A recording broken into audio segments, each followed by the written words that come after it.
झारखंड में त्रिस्तरीय पंचायत चुनाव की आगाज बज चुकी है। झारखंड में 4 चरणों में चुनाव होने वाली है और सभी पदों के लिए प्रत्याशी और वर्तमान में प्रतिनिधि जो भी थे मतदाता को लुभाने के लिए कोई कसर नहीं छोड़ रहे, तरह तरह की बातें मतदाता के पास कर रहे हैं। और आज हम आप सभी को ऐसे ही एक प्रत्याशी से मिला रहे हैं जो हमेशा समाज के प्रति समर्पित एवं लोगों की समस्या को लेकर गंभीर रहते हैं और उन्हें हल करने का प्रयास करते हैं। तो आइए और उनसे मिलिए। सर, सबसे पहले आपको हमारे चैनल में हार्दिक स्वागत है। बहुत बहुत धन्यवाद। सर, आप अपना परिचय के साथ बताएंगे कि आप क्षेत्र के प्रति इतना समर्पित क्यों हैं? आखिर क्या कारण है? एक नॉर्मल परिवार से आपकी लगाव इतनी तेजी से क्यों हो रहे? हर दिन हम लोग देख रहे हैं सोशल मीडिया, अखबारों और आपके क्षेत्र की जनता बता रही कि आप हमेशा समाज के प्रति कुछ ना कुछ करते हैं। आपके पास जो भी आते हैं उनकी समस्या आप सॉल्व करते हैं। आखिर क्यों? आप एक अच्छे व्यवसायक हैं, आप एक अच्छे बिजनेसमैन हैं। आप चाहते तो अपने एसी वाले घर में और एसी वाली गाड़ी में घूम सकते हैं, लेकिन आप हमेशा धूप हो, बारिश हो या फिर रात हो, अंधेरे हो, आप ग्रामीणों के लिए क्यों भागते हैं? आखिर कारण क्या है? मैं रुपेश कुमार सिंह, पिता श्री अरविंद कुमार सिंह। मैं गिरिडीह जिला के देवरी प्रखंड अंतर्गत चतरू का रहने वाला हूँ। तो वर्तमान पता मैं गिरिडीह सिरसिया डीएवी स्कूल के पास रहता हूँ। पिछले 10 साल से रहा हूँ। अभी जैसा बोल रहे थे कि लोगों के पीछे इतना लगाव क्या है, क्यों है? आप व्यवसाय करते हैं, आप अगर चाहे तो एसी रूम में रह सकते हैं, एसी की गाड़ी में चल सकते हैं, फिर आप गर्मी हो, ठंड हो, बरसात हो, अब लोगों के बीच इतना क्यों जाते हैं? तो मैं कुछ अपनी लाइफ पीछे जाना चाहता हूँ। हमारी उम्र जब 16-17 साल थी, जब मैं मैट्रिक पास करके इंटर में गया था, तो उसी समय से हमारी इच्छा थी कि किसी न किसी रूप में मैं लोगों की सेवा करूं। और मैं जब स्टूडेंट लाइफ में था उस समय भी हमसे जो बन पाता था, जो हमारे पिताजी, जो हमारे पापा हमें खर्च देते थे, उससे भी मैं कुछ न कुछ बचा के लोगों की मदद करने की कोशिश करता था। और मैं उस समय अपने सहपाठी मित्रों के पास चर्चा भी करता था कि जब हमारी इनकम अधिक होगी तो मैं ज़रूर से ज़रूर जहाँ तक होगा मैक्सिमम लोगों की मदद करने का प्रयास करूँगा। तो इसी बीच उम्र डे बाय डे बढ़ता चला गया और हमारी इनकम भी बढ़ती चली गई। तो लोगों की मदद करने की जो हमारी इच्छा थी वो डे बाय डे बढ़ती गई। और पिछले 10-12 साल से मैं कंटिन्यू गिरिडीह जिला के किसी भी क्षेत्र में मदद करता हूँ। जैसा कि आप सभी सोशल मीडिया के माध्यम से या न्यूज पेपर के माध्यम से देखते होंगे, जानते होंगे, चाहे कभी फिजिकली भी आपको देखे होंगे। तो मदद करते करते हमारे कुछ मित्रों के आग्रह से, मित्रों के सलाह पर हम सभी ने एक संगठन बनाया। आज से लगभग 2.5-3 साल पहले जन कल्याण संगठन, जिसका मैं अध्यक्ष हूँ। और इस संगठन के बैनर तले हम लोग ज़रूरतमंद को मदद करने लगे। खास करके वैसे लोग जो वाकई गरीब है और वैसे लोगों का आज तक केवल लोगों ने वोट के समय यूज किया है। तो वैसे लोगों को हम लोग मदद करने लगे, जात पात से उठकर, पार्टी पॉलिटिक्स से उठकर। और मदद करने के दरमियान और अपने संगठन का विस्तार करने के दौरान मैं कई सुदूरवर्ती गाँवों का दौरा किया।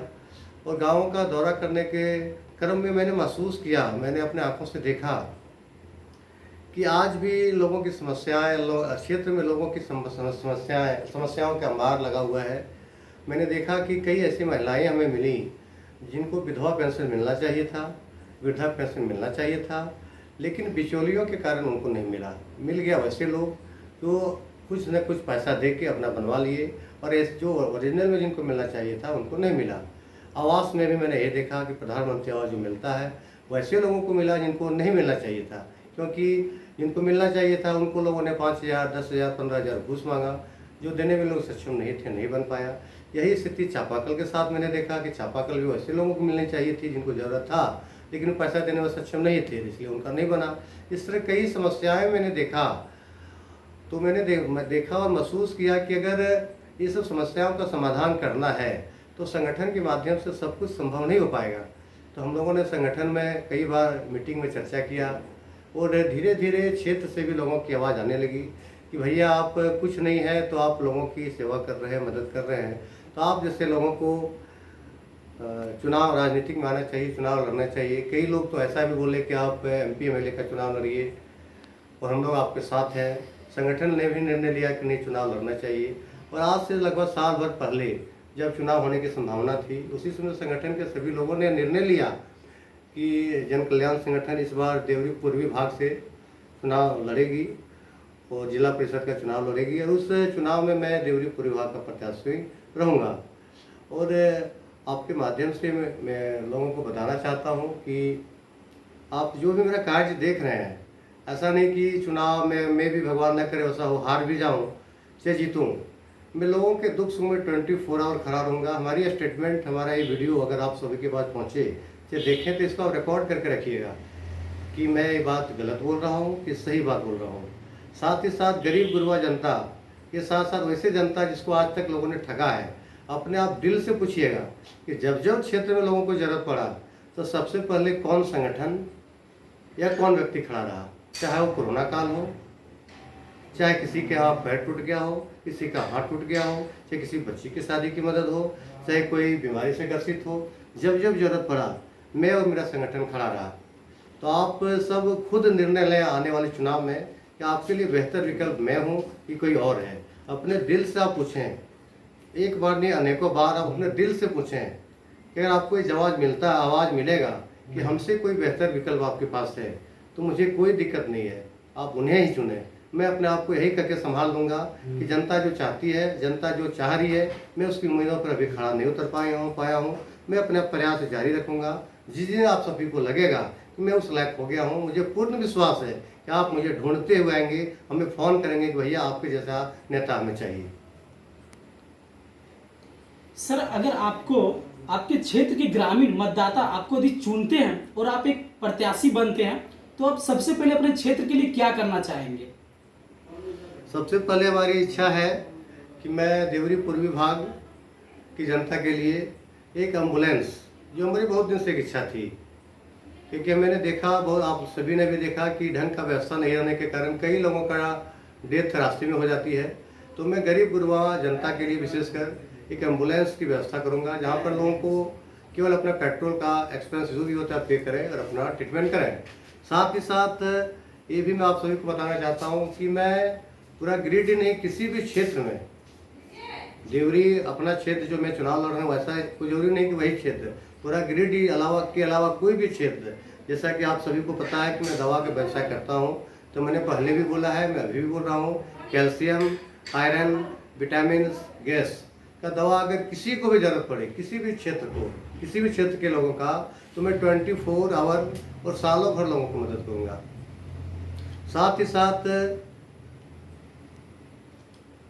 जैसा कि सर ने बताया कि दवा की व्यवसाय है और लगातार लोगों की सेवा कर रहे हैं, इसके साथ ही कैल्शियम, विटामिन और इत्यादि दवा दे भी रहे हैं। और सर, आप अगर शिक्षा को लेकर क्या सोचते हैं? शिक्षा अभी के वर्तमान के समय में सरकारी स्कूलों की हालत बद से बदतर हो गई। अगर आप जीतते हैं तो सबसे पहले शिक्षा के लिए क्या करना चाहेंगे?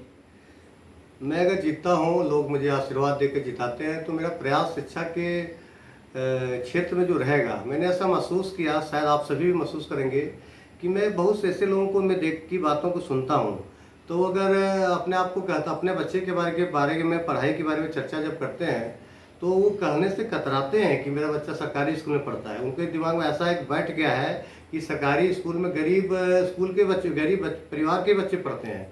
जबकि मैं हर क्षेत्र का जब दौरा करता हूँ तो मैं देखता हूँ कि सभी विद्यालय में अच्छे अच्छे शिक्षक हैं, जो एक प्राइवेट हाई क्लास का जो स्कूल है उससे उनका मतलब कहीं किसी भी रूप में वो कमज़ोर नहीं है, उससे अच्छी शिक्षा वो दे सकते हैं बच्चे को।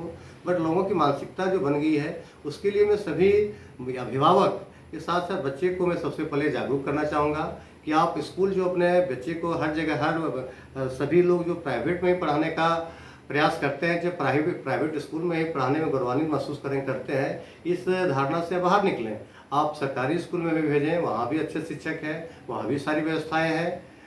और बहुत जगह मुझे देखने को मिलता है, सुनने को मिलता है कि बहुत ऐसे शिक्षक हैं जिनका कहना है कि केवल हम लोग जाकर अटेंडेंस बना लेते हैं सुबह में, फिर जब छुट्टी होती है उसमें जाकर अपना अटेंडेंस बनाते हैं। तो मैं प्रयास करूँगा कि ऐसे कुछ चीज़ लाया जाए कि शिक्षक को कंटिन्यू स्कूल में रहना पड़े। उससे अधिक से अधिक बच्चे स्कूल जाएंगे, अच्छे परिवार के भी बच्चे जाएंगे। इससे स्कूल की स्थिति बड़ी बढ़िया होगी और शिक्षा का जो स्तर है ऊपर उठेगा। सर, आप घरेलू में जैसे महिलाओं के लिए रोजगार सृजन के लिए कुटीर उद्योग के लिए भी आप कुछ प्लानिंग करके रखें कि यदि आप जीत के आते हैं तो कुटीर उद्योग जैसे छोटे छोटे उद्योग होते हैं जो ग्रामीण स्तर पे हो सकती है, तो उसके लिए आप क्या कहेंगे? मैं उसके लिए हर क्षेत्र का दौरा फिर से करूंगा इस संबंधित इस समस्या को लेकर भी, और मैं महिलाएं के साथ हर जगह बैठ के एक बैठक करूंगा और उन लोगों से ही मैं राय लूंगा कि आप कौन सा कार्य अपना घरेलू कार्य को करते हुए कौन सा कार्य आप आसानी से कर सकें, जहां पर आपको किसी भी तरह का मानसिक शोषण नहीं हो और आप आराम से कर सकें। उन लोगों का जो सलाह होगा वही सबका सलाह को मानते हुए वैसा मैं प्रयास करूंगा।